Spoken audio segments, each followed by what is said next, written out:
Ít thì sao giờ con chưa thấy. Hay thì chơi bọn hay đây.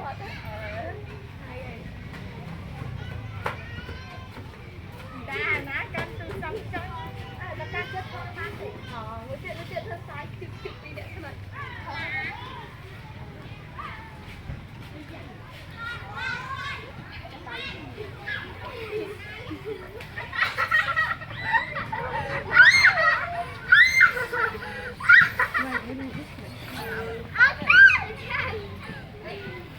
Sao phải quán chán? Nó cái mày lên khổ mà. Bây giờ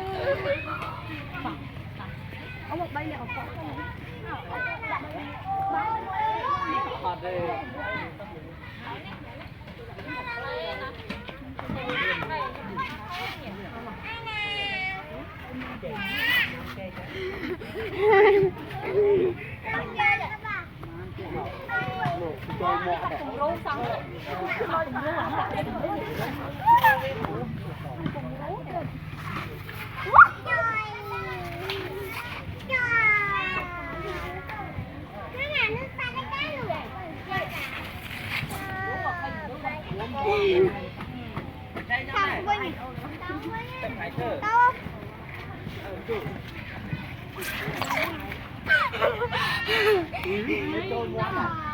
Thêm châu này